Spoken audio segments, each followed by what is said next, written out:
Welcome back to our channel. Hopefully எல்லோரும் நல்லா இருப்பீங்கன்னு நினைக்கிறேன். ஸோ நாங்களும் நல்லாயிருக்கோம். ஸோ 2 டேஸாக எந்த விலாகுமே எடுக்கலை ரெகுலராக. ஸோ ஆஸ் யூஷுவல் எப்பயும் போகிற மாதிரி தான் இருந்துச்சு. ரொம்ப டிஃப்ரெண்ட்டான டேலாம் எதுவுமே இல்லை. ரெகுலர் பேசிஸில் மண்டே டியூஸ்டே எப்படி போகுமோ அப்படி தான் போகும். இது வந்து நான் மண்டே ஈவினிங் வந்து ஹயாத்திகா பார்க் வந்திருந்தாங்க. ஸோ அப்போது வந்து சும்மா இந்த கார்டன்லாம் எடுப்போமே அப்படின்னு சொல்லி எடுத்திருந்தேன். நல்லா இருந்துச்சு. ஆக்சுவலி இது நான் இப்போ செகண்ட் டைம் வந்து வரேன் இந்த கார்டனுக்கு. இது வந்து அண்ணா வீட்டில் இருக்குது. நான் வந்து வீடியோலாம் எடுத்தது கிடையாது. ஸோ சும்மா எடுப்போமேன்னு சொல்லிட்டு தான் எடுத்திருந்தேன். ஆஸ் யூஷுவல் போல் தான் எப்பவுமே ரெகுலராக டேஸ் போச்சு.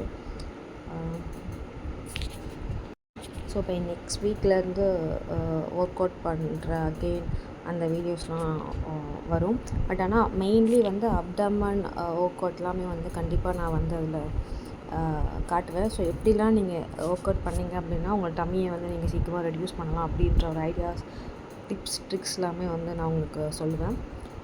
ஸோ மறக்காமல் நம்ம சேனலை சப்ஸ்கிரைப் பண்ணிக்கோங்க, லைக் பண்ணுங்கள், கமெண்ட் பண்ணுங்கள். ஆஸ் யூஷுவல் எப்பயும் போல் என் வீடியோ வரும். ஸோ அன்றைக்கி ஈவினிங் வந்து மண்ணில் விளையாடணும்னு சொல்லிட்டு விளையாடிட்டு இருந்தாங்க. ஈவினிங் நைட் ஆகிடுச்சு. நைட் 8 o'clock தான் வீட்டுக்கே வந்தாங்க மேடம், அவங்க பாட்டி கூட சேர்ந்து.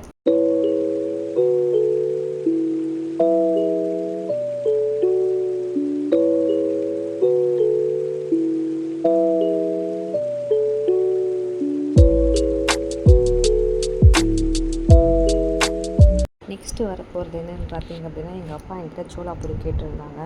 ஸோ மண்டே நான் செஞ்சு தரல. ஸோ டியூஸ்டே செய்யலாம் அப்படின்னு சொல்லி தான் நாங்கள் ரெடி பண்ணியிருந்தோம். ஸோ அதுக்கு அந்த வீடியோ தான் இப்போ நெக்ஸ்ட்டு வரப்போகுது. அப்பா தான் வந்து ஸ்டார்ட் பண்ணாங்க, இன்ஸ்ட்ரக்ஷன் கொடுத்துட்ருந்தாங்க. இது ஆட் பண்ணணும். ஆல்ரெடி நான் யூடியூப்பில் பார்த்துட்டு என்னென்ன ஆட் பண்ணணும்னு சொல்லிவிட்டு. ஸோ அவர் வந்து அளவு சொல்ல நான் வந்து ஆட் பண்ணி எல்லாமே செஞ்சிட்ருந்தோம். ஸோ சோளாபூரி வித்து சன்னா மசாலா தான் பண்ணியிருந்தோம். இதுதான் நான் ஃபர்ஸ்ட் டைம் பண்ணுற சோளாபூரி ப்ளஸ் சன்னா மசாலா. நான் வந்து பூரி கூட செஞ்சது கிடையாது. ஆஃப்டர் மேரேஜ் ஒரு நாள் கூட பூரி சுட்டது கிடையாது. ஸோ எப்படி வருமோ அப்படின்னு தான் யோசிச்சுட்டு இருந்தேன்.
நல்லா குளிச்சு போச்சுன்னா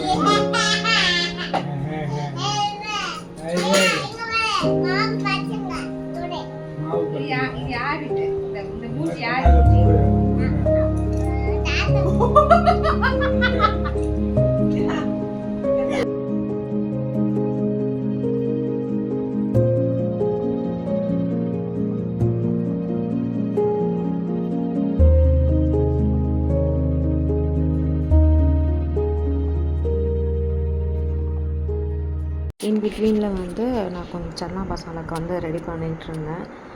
ஸோ நான் யூஷுவல் ஓன் ப்ரிப்பரேஷன்லாம் கிடையாது, யூடியூப் பார்த்தேன். அப்புறம் வந்து அப்பா கொஞ்சம் சொல்லியிருந்தாங்க இப்படிலாம் செய்யணும் அப்படின்னு சொல்லிட்டு. அங்கே வந்து கேமரா ஆங்கிள் சரியாக இல்லை, ஸோ வந்து டார்க்கனாக இருந்துச்சு. ஸோ அதனால் அங்கங்கே சேஞ்ச் பண்ணி வச்சுக்கிட்ருந்தேன். ஸோ இதுதான் பூரி, ஃபஸ்ட்டு பூரி போட்டது. நான் போட்ட பூரி வந்து ரொம்ப ஃப்ளஃபியாக வந்து இதுதான் ஃபர்ஸ்ட் டைம் நான் பார்க்குறேன்.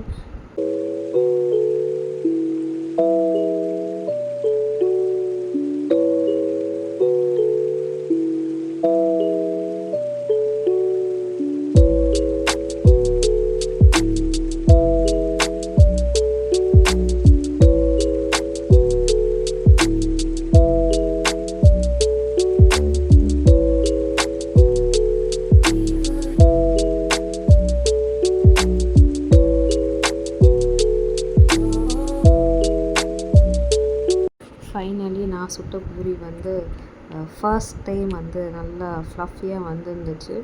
I was so happy. இந்த கிளிப்பிங் வந்து நான் என் ஹஸ்பண்ட் கிட்ட கொஞ்சம் எடுங்க ப்ளீஸ் அப்படின்னு சொல்லியிருந்தேன். அதுக்கப்புறம் அவங்க வந்து கொஞ்சம் கிளிப்பிங்ஸ் எடுத்து கொடுத்துருந்தாங்க. இப்போ நெக்ஸ்ட்டு வந்து டேஸ்டிங் டைம் வந்திருந்ததுனால ஸோ சன்னா மசாலா சோளா பூரி வந்து டேஸ்ட் பண்ண கொடுத்துருந்தேன். ஸோ அந்த கிளிப்பிங் தான் இது.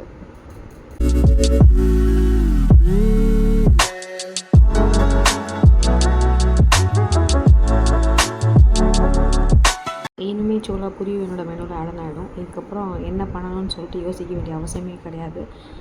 நல்லா இருந்துச்சுன்னு சொன்னாங்க. அதுபோல் இன்னொரு வ்ளாகில் பார்க்கலாம்.